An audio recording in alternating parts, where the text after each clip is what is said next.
What to do when we have duplicate contacts. So we always, the first option, or where you should go first, always go to the question mark to find the answer, and you can actually have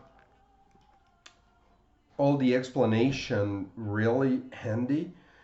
And it tells you, in this case, we have a customer that's, or an agent that that has two records. We're just a little different, but it is important that if your employees are working on the same person in different deals, a client or an agent might be wanting life insurance, home insurance, Medicare, and in this case, you have three different deals, and you don't want three different contacts.